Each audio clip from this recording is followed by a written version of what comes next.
So finally we are at the last lecture of the unit as well as last lecture of this syllabus renewable energy resources.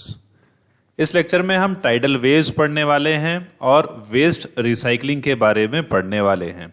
So hello everyone, start करते हैं tidal waves. जैसा कि हम जानते हैं temperature gradients, waves, tides, ocean currents, बहुत सारे अलग अलग फॉर्म्स ऑफ सोर्सेस को हम ओशन के अंदर इस्तेमाल कर सकते हैं. उससे हम इलेक्ट्रिकल एनर्जी को प्रोड्यूस कर सकते हैं, जिससे आने वाली इलेक्ट्रिसिटी की जो शॉर्टेज है उसको दूर कर सकते हैं. मगर प्रॉब्लम ये है कि टेक्नोलॉजिकल गैप्स की वजह से अभी हम उस लेवल पर नहीं पहुंचे हैं. जिस तरह से जो वेव्स हैं वो हमारी विंड ब्लोइंग या फिर टेम्परेचर, आप ध्यान रखें, विंड की वजह से और टेम्परेचर की वजह से हमारी वेव्स फ्लो करती हैं. जबकि जो हमारी टाइडल वेव्स हैं वो ग्रेविटेशनल फोर्स उसका मेन कारण रहता है, और साथ ही साथ rotation of earth, gravitational force of moon की वजह से बहुत लंबी हाइट की टाइड्स प्रोड्यूस होती हैं. तो फॉर्मेशन ऑफ टाइड्स की बात करें तो उसका सबसे इंपॉर्टेंट कारण है मून और sun which is acting upon rotating earth. तो इसकी वजह से सन और मून के ग्रेविटेशनल फोर्सेस की वजह से टाइड्स प्रोड्यूस होती हैं. इसका लेवल भी डिसाइडेड है, कहाँ ज़्यादा कहाँ कम और किस समय पर आती हैं, क्योंकि ये रोटेशन पर डिपेंडेंट है. बट थोड़ी सी सीजनल है. हम जानते हैं कि जो हमारा पाथ है वो इलिप्टिकल पाथ है सन के अराउंड, तो थोड़ी सी प्रॉब्लम वहाँ पर आती है. मोस्ट ऑफ द टाइम्स, मतलब 70% ऑफ टाइम्स ग्रेविटेशनल फोर्स जो होती है मून की वो लार्ज हो जाती है टाइड्स के करस्पॉन्डिंगली, और वहाँ पर टाइड्स प्रोड्यूस हो जाती हैं. मतलब ओशन के करस्पॉन्डिंगली वो उसको अट्रैक्ट करने लगता है.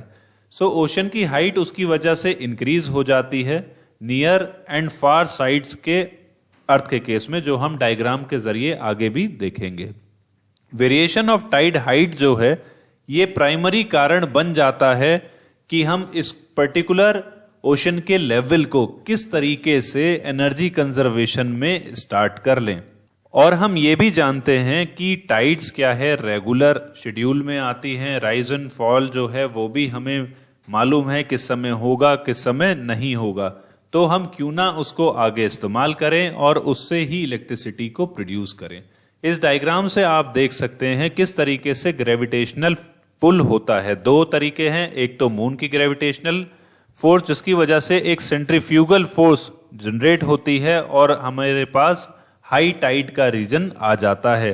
और दूसरी तरफ अगर हम लोअर साइड की बात करें, यहाँ पर ग्रेविटेशनल पुल कम हो जाएगा जिसकी वजह से यहाँ टाइड्स नहीं होंगी.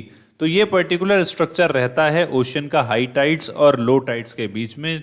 पोल वाइज ये डिफर करता है, अकॉर्डिंग टू द मून ये सारी चीजें चेंजेस होती हैं. अब क्वेश्चन ये है कि अब इसको हम इस्तेमाल कैसे करें. आपने नाम सुना ही होगा डैम. डैम्स के अंदर क्या करते हैं, हम पानी को स्टोर कर लेते हैं. पानी को स्टोर करने के बाद हम उसको टरबाइन से पास करवाते हैं और हम इलेक्ट्रिसिटी प्रोड्यूस कर लें. इस पानी को स्टोर करने के लिए हम अलग से पंप्स का इस्तेमाल किया जाता है. तो अलग से और इलेक्ट्रिसिटी मेरी लग गई, या फिर बहुत समय का इंतजार करा जाए जहां से झरने से या किसी जगह से पानी को यहां स्टोर किया जाए. मगर हमारे पास टाइड्स ऐसी चीज है, अगर ये आएंगी तो बिना किसी एक्सटर्नल इलेक्ट्रिसिटी, एक्सटर्नल फोर्स के इस डैम के अंदर पानी को भर देगी. तो हम इस तरीके के डैम्स और बेसिन्स को बनाते हैं और उससे हम पावर को जनरेट करते हैं. इस डायग्राम से दिखाया गया है किस तरीके से इनकमिंग टाइड यहां पर आई है जिसका लेवल बढ़ गया है. ये टाइड आने के बाद यहाँ पानी बढ़ जाएगा, ये लेवल देख सकते हैं यहाँ बढ़ गया, और उसके बाद यहाँ से प्रेशर रिलीज होना स्टार्ट हो गया. सो इस पोटेंशियल एनर्जी को जो यहाँ स्टोर हुई है उसको हम काइनेटिक एनर्जी के अंदर कन्वर्ट कर लेंगे. So this is the conversion of potential energy into the kinetic energy. पहले काइनेटिक एनर्जी ओशन की, फिर पोटेंशियल एनर्जी की फॉर्म में, और फिर उसको दोबारा से काइनेटिक में. कैलकुलेट कर लेते हैं इस एनर्जी को, जो कि होगी हमारी R से लेकर 0, मतलब एक पर्टिकुलर हाइट पे हमारा R पर है सपोज वाटर, और वो जब 0 पे आ जाएगा तो ये पोटेंशियल एनर्जी स्टोर हो गई. इसकी वजह से जो हमारा चेंज हुआ एनर्जी के अंदर वही हमने यूज किया. तो हम निकाल सकते हैं mgh के करस्पॉन्डिंगली एवरेज हाइट R/2 ले लिया. m हमारा हो गया रो a इंटू R. सारे फॉर्मूलों को रखा, रो की वैल्यू रखी, जो रो होता है स्पेसिफिक वेट ऑफ वाटर। ये सारी वैल्यूज रखने के बाद हम फाइनल इक्वेशंस पे पहुंच सकते हैं कि E की वैल्यू हमारी क्या होती है। पहली सिंगल हाइट के केस में omega A R square by 2, और अगर डबल इफेक्ट स्कीम उसकी ली है, मतलब एक बार जो टाइड्स आई और उसके बाद दोबारा से वो चली गई, ड्यूअल बेसिन का अगर हमने इस्तेमाल किया है उस केस में ओमेगा ए आर स्क्वायर। ये दोनों टाइप के भी हम आगे जानने वाले हैं। कंपोनेंट्स की बात करें तो डायग्राम के थ्रू मैंने यहां दिखाया है कि डैम होना चाहिए, जिसे बैरेज भी हम कहते हैं। स्लूस गेट, मतलब एक गेट ऐसा होना चाहिए जो एक डायरेक्शन में पानी का फ्लो रखे। बेसिन होना चाहिए और साथ ही साथ पावर प्लांट उससे अटैच होना चाहिए। डैम का जो स्लोप है वो लेस स्लोपी होना चाहिए, able to withstand with shock and load, low height, shorter in length, steel foundation, और स्पेशली जो गेट है वो कंट्रोल डिवाइसेस से कनेक्ट होना चाहिए, क्योंकि किसी भी समय पर ज्यादा तेज टाइड्स आ सकती हैं और हमारे जनरेटर्स को नुकसान पहुंचा सकती हैं। बेसिन डिफरेंट डिफरेंट टाइप के हो सकते हैं, single basin and multi basin, जिसका इक्वेशन हमने अभी निकाली भी, और साथ ही साथ पावर टरबाइन भी उसके साथ जुड़े होने चाहिए। कपलन और बल्ब टाइप टरबाइन यूज होते हैं जब लो हेड का एनवायरनमेंट हमें मिलता है, ज्यादा बड़ी टाइड नहीं हो। नॉर्मल टाइड्स के लिए हम इस टाइप के टरबाइंस का इस्तेमाल करते हैं। अलग अलग टाइप के टाइडल पावर प्लांट होते हैं, सिंगल बेसिन और डबल बेसिन। बहुत थ्योरी नहीं, मैं इस डायग्राम से बता दूं। सिंगल बेसिन तो अभी हमने पढ़ा ही, जहां पे केवल एक बैरेज है, उससे कनेक्टेड गेट जो पानी को यहां पर आने देगा और नीचे वाला डक्ट उसको रिलीज कराएगा, जिसकी वजह से हम यहां पर स्टोरेज कर सकते होंगे और टरबाइंस के जरिए पावर को यहां पर प्रोड्यूस कर लेंगे। जबकि ड्यूअल बेसिन के केस के अंदर यहां दो बेसिन है, जिससे क्या होगा, दोनों बेसिन कनेक्टेड हैं एक टरबाइन से। तो यहां पर क्या है कि हाई स्पीड में पावर बाहर निकलेगा, और जब हाई स्पीड में पावर बाहर निकलेगा तो एफिशिएंसी काफी इंक्रीज हो जाती है। Advantages: free from pollution, extra submerging की जरूरत नहीं है, साथ ही साथ कोई रूट करने की लोगों को जरूरत नहीं है, जहां टाइड्स होंगी वहां लोग भी नहीं रहते होंगे, हमेशा आती रहेंगी, जब तक चांद रहेगा तब तक ये चलती रहेगी। बिगेस्ट एडवांटेज क्या है, कभी भी नहीं खत्म होगी, जैसा मैंने बताया एवरलास्टिंग है। कोस्टलाइन को डैमेज यहां बच जाता है क्योंकि हम उन टाइड्स को पहले ही स्टोर कर लेते हैं। कोई ग्रीन हाउस गैसेस नहीं निकलती है। इलेक्ट्रिसिटी बहुत रिलायबिलिटी के साथ हम निकाल सकते हैं। मेंटेनेंस एक बार इंस्टॉल करें तो काफी कम रहता है, बट कम से कम 5 मीटर की टाइड्स होनी चाहिए, वरना हम कैसे स्टोर करेंगे। अनइवन ऑपरेशन रहते हैं, इनिशियल कॉस्ट काफी बढ़ जाती है। सी वाटर है तो हमारे सामान भी करोसिव हो जाएंगे, और कन्वर्जन जो है डिवाइसेस का वो काफी कॉम्प्लिकेटेड होता है। वेरिएबल टाइड एफिशिएंसी कम ज्यादा होती रहती है, इफेक्ट होती है। इकोसिस्टम को प्रॉब्लम कर रहे हैं क्योंकि वो पर्टिकुलर एनर्जी किसी एक डायरेक्शन में जा रही है, मगर ऐसा नहीं होता, हम उसको पहले ही रोक ले रहे हैं, इसकी वजह से प्रॉब्लम आ सकती है। बैरेज बनाना एक्सपेंसिव हो जाता है, इकोसिस्टम को प्रॉब्लम कर रहे हैं, और स्मॉल नंबर ऑफ रीजन ही अवेलेबल है जहां जहां टाइड्स है, जरूरी नहीं है सब जगह आती है।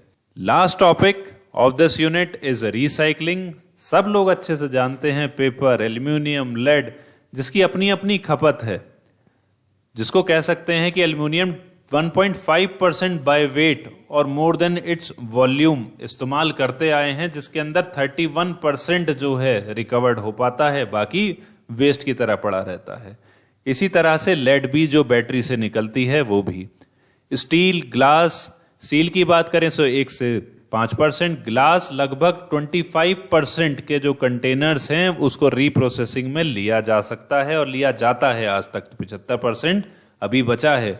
इसी तरह से plastic, tyres, oil, clothes and fly ash. Fly ash is 100 million tons की जो राख है वो हर साल निकलती है थर्मल पावर प्लांट से।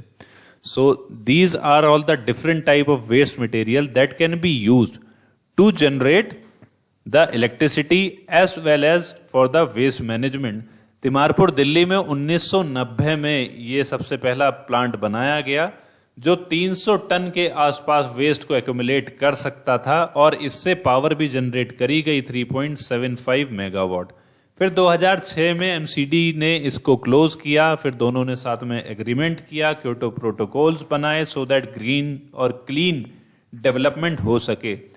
कुछ समय के बाद ये प्लांट दोबारा चलाया गया जो लगभग 6 मेगावाट पावर जनरेट करता है। 69 टन्स वो डेली रिफ्यूज करता है वेस्ट मटेरियल को। Ministry of environment and forest भी इसके साथ मिली हुई है। यूनाइटेड नेशंस के साथ कोलैबोरेशन में ये प्रोजेक्ट चल रहा है। वेस्ट डिस्पोज हो जाएगा प्रॉपरली अगर इस तरीके से हम काम करेंगे तो रॉ मटेरियल की तरह भी काम करेगा। अगर कोई न्यू प्रोडक्ट बनाने हैं तो एनवायरनमेंट को भी हेल्दी रखेगा, अमाउंट भी जो नए प्रोडक्ट आएंगे उसको भी कंट्रोल रखेगा, क्योंकि जब पुरानी चीजों से बनाएंगे तो सस्ती चीजें भी बनेंगी। ग्रीन हाउस गैसेस को भी ये बचाता है, कॉस्ट ऑफ रिसाइकिल्ड प्रोडक्ट वो कम हो जाती है और नौकरियां भी दे सकता है। डिसएडवांटेज की बात करें तो हमेशा पॉल्यूशन फ्री नहीं, कुछ ना कुछ वहां पर गैसेस मिलती हैं और स्मेल की वजह से आसपास का एनवायरनमेंट भी खराब हो जाता है। रीपल्पिंग टाइप के अंदर भी बहुत सारे ऐसे मटेरियल निकलते हैं, अगर पेपर की केवल बात करें तो एनवायरनमेंट को नुकसान पहुंचाते हैं। कॉस्ट ऑफ कलेक्शन, ट्रांसपोर्ट और रीप्रोसेसिंग काफी ज्यादा बढ़ जाती है। लगभग 1/10 ऑफ अर्बन वेस्ट ही आज तक मैनेज हो पाया है, बाकी अभी ऐसा ही पड़ा है। So this is all about your subject. All the best for your examinations. Goodbye.